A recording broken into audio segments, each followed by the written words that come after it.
Voltei, Távola. Então vamos continuar a nossa conversa. E eu estava falando agora especificamente de magia do caos, né? Então, isso tudo era para contar uma história engraçada. Outro dia, num determinado grupo, eu estava ali vendo as publicações e encontro uma de uma pessoa que diz assim: saudações meninas, quem quiser trabalhos relacionados à magia do caos. Eu sou uma maga do caos, podem me contactar, e tinha lá essas coisas todas, né?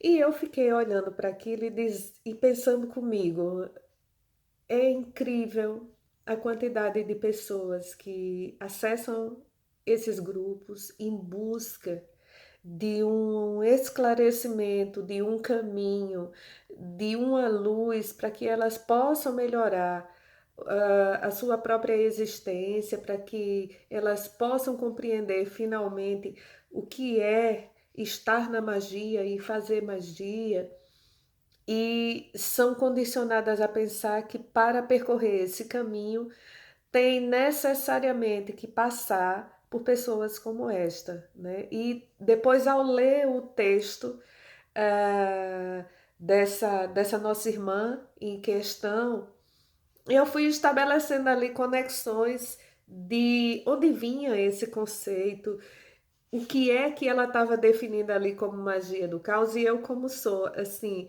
uma verdadeira obcecada por séries que envolvam o tema magia, o tema bruxaria, né, o tema das irmandades no geral. Me lembrei que recentemente explodiu uma série com aquele rapaz que é o mesmo ator que faz o Superman, né, que é o Henry Cavill, e que tinha lá uma menina que fazia parte de uma irmandade de magia cerimonial, que é a Yennefer, e essa menina se definia como uma aprendiz de magia do caos, e naquela série tinha toda uma definição, segundo os pressupostos da série, do que era uma magia de caos e o que a magia do caos representava.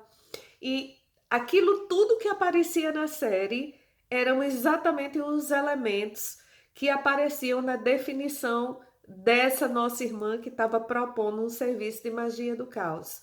Ora, nós que percorremos essa senda há muitos anos, né?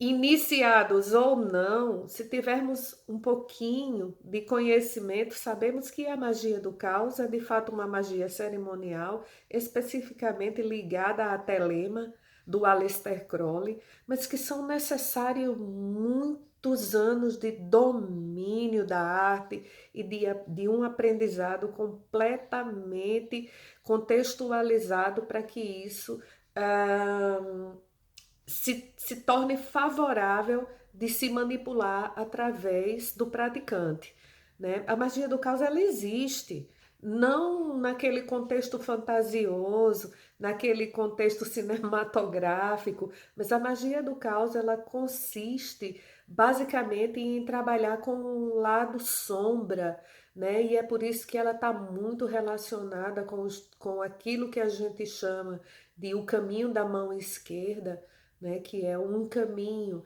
que trabalha com arquétipos de muito poder, que cabe uma outra discussão que duraria imenso tempo, mas são arquétipos extremamente poderosos que lidam com o lado da sombra. Nós, em magia, trabalhamos dentro de um sistema dualístico. Existe o frio, existe o quente, existe a luz, existe a escuridão, existe o alto, existe o baixo, né?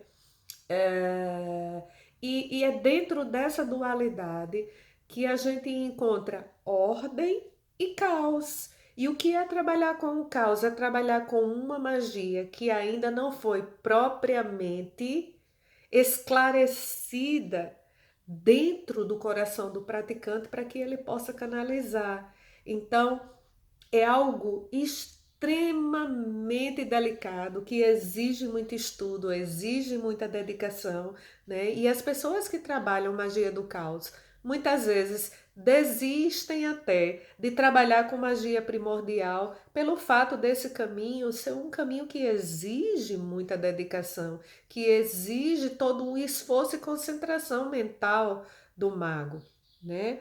Então, eu costumo comparar a existência das publicações dos grupos de bruxaria, considerando que a maior parte dos grupos de bruxaria que eu sigo no Brasil, eles têm componentes em comum, ou seja, uma pessoa está em muitos grupos, o mesmo elemento está em muitos grupos, e eu vejo nitidamente que se a pessoa ocupa muitos grupos, é porque ela quer, pelo menos em um, encontrar uma coisa diferente, mas não, a gente encontra algo semelhante a uma virose, né? Uma pessoa publica um texto que não tem absolutamente relação nenhuma com a velha arte num grupo e depois faz Ctrl+C, Ctrl+V e você encontra a mesma informação em todos os outros, e aí é que está o grande perigo da coisa, porque se eu me intitulo bruxa para um grupo de pessoas que não tem uma noção, uma visão apurada do que é a bruxaria e faço essas publicações em diversas fontes, é claro que essas pessoas vão imaginar que eu estou ali propagando uma coisa que é séria. Então, é, isso é o que me preocupa, porque há uma total falta de compromisso por parte de alguns participantes, né, no sentido de divulgar aquilo que de fato corresponde ao que é objeto de estudo na velha arte. Mas não, se prima pelo termo bruxaria. Nós não temos problema nenhum com o termo. A questão é que ele se tornou um chamariz, um atrativo, né, para pessoas que procuram o caminho da arte por motivos que não têm nada a ver com crescimento pessoal, com crescimento espiritual, com a busca, né, de uma vida melhor, de se libertar dos velhos dogmas, né? Muito pelo contrário, a gente encontra dentro desses grupos de bruxaria muita ilusão, né? Transcrição daquilo que é assistido nas séries televisivas e o pior de tudo, as invenções, né? As invenções, elas trazem um sincretismo que muitas vezes nem é um sincretismo realista, né? Você vê muita coisa relacionada a umbanda esotérica, por exemplo, relatada como ritual de bruxaria e não tem nada a ver com a velha arte. A velha arte, ela prima pelo caminho dos elementos, né? Os elementos, eles mobilizam a magia principalmente a partir dos três canais primordiais: a natureza, você mesma e as deidades ou divindades que trazem os arquétipos de poder. Então, abaixo disso, né, nós temos já um universo incrível de práticas, de exercícios e de exigências mentais a cumprir, né? Então, na minha concepção, uma vez que eu ou saio ou sou expulsa desses grupos de bruxaria, falta uma grande ética em todos eles. Falta o principal no caminho da arte, que é o compromisso pela verdade. Agora entendo uma coisa com isso: eu não sou a dona da verdade suprema. Eu não sou. Questione até aquilo que eu publico também. O que vale para o caminho de cada um é que vocês apanhem informações de diversas fontes e depois pesquisem, porque é assim, né, que a gente encontra o verdadeiro caminho. Hoje, dentro dos grupos de bruxaria, vários deles, especialmente os brasileiros, o que a gente encontra são pessoas vendendo serviços oraculares que muitas vezes elas sequer estudaram profundamente, né? Se definem como várias coisas e também textos sem fundamento nenhum. E eu recentemente até tive uma troca de ideias muito contrastante com uma pessoa de um dos grupos que eu frequentava, né? Porque a pessoa questionou ali o fato de eu sendo uma pessoa que me denominava ligada à bruxaria natural, tá fazendo uma saudação ao Oxalá. E essa pessoa, como era uma pessoa que vendia serviços, e tinha ali, se dizia babalorixá, né? Mas ao mesmo tempo que se dizia que era babalorixá, também colocava cartas ciganas, é, tinha conhecimento de Ifá, e essa pessoa arrasou a minha publicação como se fosse a coisa mais absurda do mundo, quando na realidade o que eu vi ali foi uma necessidade egóica, uma necessidade muito grande de mostrar que havia um domínio teórico excelente e que naquele momento esse homem, porque era um homem, se sentia na obrigação de mostrar que tinha aquele conhecimento para impressionar as pessoas e dizer: não, essa pessoa de fato é muito boa e uma vez que ele vende serviços, eu vou procurar por ele. A única coisa que eu vos disse, porque dentro da bruxaria que eu pratico, dentro do caminho que eu pratico, eu não posso ferir outra pessoa moralmente, porque eu acredito, assim como os antigos acreditavam que ao fazer isso eu tomo um verdadeiro banho de lama, né? A única coisa que eu fiz foi agradecer pelas palavras dessa pessoa, né? E dizer que as pessoas que não têm nada a vender, as pessoas que não têm nada, né, a defender são muito perigosas.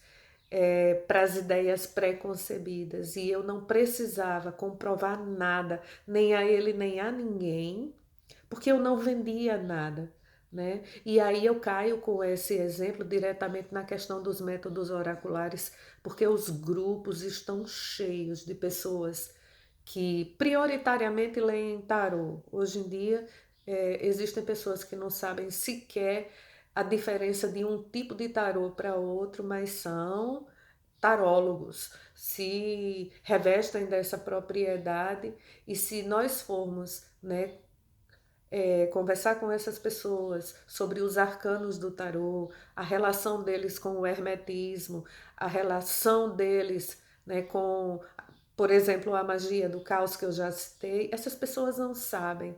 Elas compram um tarô, elas decoram o significado de cada carta, arcanos maiores, arcanos menores, e pronto, se declaram preparadas para abrir um consultório de tarologia e cobrar por isso. Quer dizer, o dinheiro está sempre na frente. A mesma coisa acontece com as cartas ciganas, a mesma coisa acontece com os búzios, acontece menos raramente com as pessoas que fazem leitura de ovomancia, de cafeomancia, ou lê à mão, né?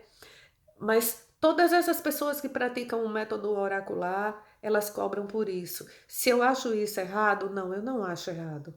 Eu acho que se você fez um método oracular correto, honesto, ético, você passou a entrar para um campo específico da bruxaria, que é a bruxaria de adivinhação, que é a bruxaria de ajuda, e você pode cobrar por isso, porque é, não é que as bruxas tenham sido sempre mulheres abnegadas, que tenham feito serviços de graça, né, para as outras pessoas. Não, as bruxas antigas, elas podiam até nem cobrar em dinheiro, mas alguém levava lá, como eu já disse em outra situação, um pacote de farinha, uma galinha, um pato, ou mesmo levava uma peça de carne para que ela pudesse se alimentar. O que é importante é vocês saberem, né, que o pagamento não tem que ser feito exclusivamente em dinheiro, mas como nós vivemos dentro de uma era que é essencialmente capitalista e todo mundo precisa de dinheiro e quer ganhar a vida, descobriram aí nos caminhos oraculares uma forma de tirar dinheiro. O que eu questiono é a falta de ética, a falta de verdade, né? E principalmente a idoneidade dessas pessoas, porque no fundo, boa parte delas não foram formadas para isso. de fato foram formatadas. Formadas não, né? Eu, por exemplo, tenho uma afinidade muito grande por runas. E agora aproveito para fazer uma pergunta a vocês. Por que é que a gente não encontra tantas pessoas assim a ler runas? Porque as runas são um método oracular muito complicado de interpretar, muito complicado de entender para eu fazer uma leitura para uma pessoa que esteja me fazendo uma consulta. Eu tenho que de fato saber que cada runa está associada a uma entidade ou um arquétipo, saber o significado do som de cada runa, saber o significado da representação física que cada runa traz, o lado luz de cada runa, o lado sombra de cada runa, né? A pronúncia correta do nome da runa, o dia da semana, a runa do mês, a runa do ano, a runa da pessoa que é calculada com base na data do nascimento dela e a hora em que ela veio para este mundo da carne. A gente não vê tantas runas assim. Por que que a gente não vê oraculares runares? Porque exige muito estudo. Exige a verdade, exige conhecimento. Eu estudo runas até hoje e nunca me declarei pronta para fazer uma consulta sem que eu precise convocar o conhecimento de outras pessoas que estudam runas também, para dizer, confia mais em você, Sandra, tá certa, a leitura tá certa, né? Porque nós compreendemos que isso exige concentração, que isso exige uma pureza de coração e que apesar da minha mente consciente, analítica, crítica estar presente, eu estou ali representando o desejo de alma de outra pessoa e que eu não falo exclusivamente em nome dos deuses. A informação vai passar primeiro por aqui, pelo meu filtro mental, e eu vou dizer a outra pessoa. Né? Então, vamos acabar com essa balela de o oráculo disse como se eu não tivesse responsabilidade nenhuma na transmissão, porque nós temos, eu já disse, desconfiem de uma pessoa que diz, eu incorporei uma entidade. O que que ela disse? Eu não lembro de nada. As incorporações, elas são conscientes. Uma entidade que se aproxima, né, de um campo energético, de um canalizador, não vai lhe tirar a consciência. Isso se chama possessão. Se alguém diz que não lembra daquilo que uma entidade que foi convocada, né, para fornecer uma informação, uma, uma previsão para um consulente, eu vejo isso como uma questão para que eu me preocupe, mas pronto, é a minha visão, há quem discorde dela, estamos completamente tranquilos. O fato é que existe falta de ética e eu apelo a vocês pelo cuidado, porque hoje o dinheiro é muito difícil de ganhar, né? E nós não temos o nosso dinheiro para largar na mão de uma pessoa que simplesmente está ali disparatando informações com base na sua intuição tão somente, e não está na realidade canalizando nada. Então, outra coisa que eu quero alertar, né, é para as iniciações online.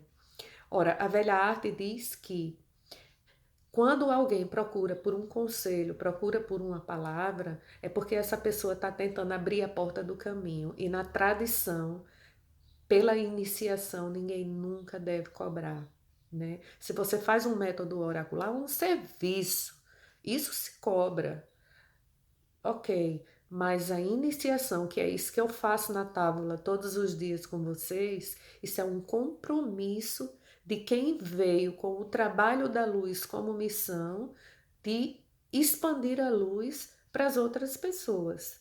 Isso é uma palavra, um acordo, um contrato entre nós e a nossa divindade para que a gente possa fazer com que a magia primordial ela continue viva entre nós. A palavra não se cobra. Os serviços são outra coisa, mas a palavra não se cobra. Na versão dos antepassados, dos nossos ancestrais, né? O método iniciático ele era a transmissão oral, não havia caderno, não havia livro, não havia computador, não havia internet. Então a egrégora que se construiu em torno, né, da grande magia que é transmitir aquilo que eu sei através da minha boca para a mente de outra pessoa é uma egrégora fortíssima, é uma das principais formas de magia primordial. Muita gente encontrou, abriu a porta do caminho porque outra pessoa lhes disse. Por isso que o xamanismo é muito forte nesse sentido, porque ainda mantém várias tribos nativas que são xamânicas, né? Vários povos primordiais que praticam diversos tipos de xamanismo ainda mantém esse compromisso. É a palavra, o veículo de transmissão, entende? Não é um curso da internet e a palavra você encontra. Eu, por exemplo, disponibilizo livros, textos, porque eu sei que nem todo mundo pode jogar a mão ao bolso e comprar livros caríssimos, né? A maioria dos livros que realmente mantêm um compromisso com a verdade, eles até nem têm tradução em português, infelizmente. Digo isso com muita pena minha, mas são livros que têm informações muito valiosas. Eu faço muitas traduções para vocês, né? Ô Sandra, então, e por que é que você faz isso? Eu vou explicar. Eu, há 3 anos passados, tive que retirar o meu útero e esse foi um momento muito delicado na minha existência como mulher. Doeu-me me separar do meu útero. E eu tive um sinal, né? No dia que eu fui fazer os exames pós não, pré-operatórios, eu fui convocada aí a um laboratório para fazer teste de coagulação sanguínea, porque em princípio o que estava definido era que eu ia fazer uma cirurgia de barriga aberta, né, como se fosse uma cesariana. Né? Eles iam cortar a minha barriga e iam tirar o meu útero, que tinha um grandíssimo fibromioma, e o meu útero estava pesando 1,5 kg. E eu fui fazer o teste lá no laboratório de coagulação sanguínea, e quando eu estava sentada na cadeira do laboratório para tirar sangue, eu menstruei. Foi a última vez que eu menstruei. Eu me emociono muito falando disso. Então, foi a energia que vive em mim dizendo: adeus, nós não vamos mais poder contactar uma com a outra mensalmente, mas você vai encontrar outra forma de manter a sua sincronia. Porque uma das coisas que nós ensinamos muitas mulheres é olhar para cima, olhar para a lua e trazer a lua para dentro do seu interior. Ou seja, isso se chama seguir a lua, associar as fases do teu corpo com as fases da lua. E eu voltei para casa porque o laboratório era perto da minha casa. Eu voltei para casa chorando, porque era a última vez que eu iria menstruar e a minha divindade apareceu ali para se despedir de mim e dizer que era a última vez que eu ia ser cíclica, nesse sentido, né? No sentido de fazer a lua vermelha. Fiquei muito triste. Cheguei em casa, fui para o quarto e me deitei e me permiti chorar pela minha perda, né? Para mim foi uma perda muito grande porque eu gostava muito de ficar menstruada, eu gostava muito das manifestações do meu útero, porque eu tirava muita energia do meu manipura, do meu chakra ventral, quando eu sangrava, né? E fazia todos os passos. Fiquei mesmo muito triste. Quando dei entrada no hospital, nada, não há casos. A médica que veio falar comigo disse assim: Sandra, você tem uma condição física espetacular. Você, porque eu sempre fiz atividade física, disse: você é uma mulher que tem um corpo muito musculado, muito bem constituído. Eu não queria fazer a sua cirurgia de barriga aberta. Vamos fazer essa cirurgia por laparoscopia. Você só vai ter que passar por 3 cortes e, e eu puxo esse útero pela sua vagina. E eu imediatamente pensei o seguinte: eu que passei uma vida inteira tentando criar outra criatura, não consegui, porque era o meu grande desafio nessa vida, né? Eu digo, bom, em honra a essa situação, eu vou dar à luz ao meu útero, porque o meu útero sempre esteve comigo. E eu assinei os papéis e concordei. Então, eu que nunca dei a luz a ninguém nesse mundo, dei a luz ao meu útero. E quando eu saí dessa cirurgia, eu saí transformada, né? Eu não senti dores, eu não precisei de medicação para dores, eu levei um caderno de mandalas para o hospital. Então, quando eu saí do estado de sedação, a primeira coisa que eu fiz foi agarrar no meu telefone, né? E começar a pintar mandalas ali. E de repente eu tinha mais 2 outras mulheres ao meu lado que também estavam ali para fazer cirurgias. As mulheres começaram a olhar e, mas o que é que você está fazendo? Eu estou pintando mandalas. E de repente eu transformei a- o quarto do hospital num grande ateliê de arte. Distribuí lápis de cor. Então estavam todas pintando mandalas também. E ali criou-se uma espécie de complô de mulheres, né? Eu fiz ali um mini círculo e essas mulheres também, para muito orgulho meu, relataram estar se sentindo muito melhor depois disso tudo.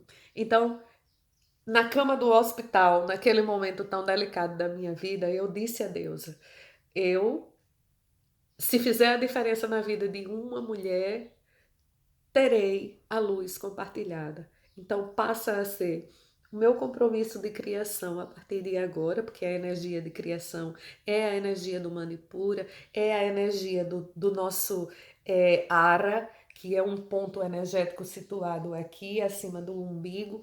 Essa energia é a energia essencialmente feminina e eu digo, eu vou dedicar a energia do meu Ara a ensinar mulheres a encontrar o caminho da verdade. Então, essa conversa vai ser longa, né? Eu tenho permissão do YouTube para fazer vídeos de no máximo 30 minutos, vou partir esse também, e vocês aí vão assistindo à medida que forem encontrando tempo. Espera que eu volto já, tem a última parte, eu juro, é a última.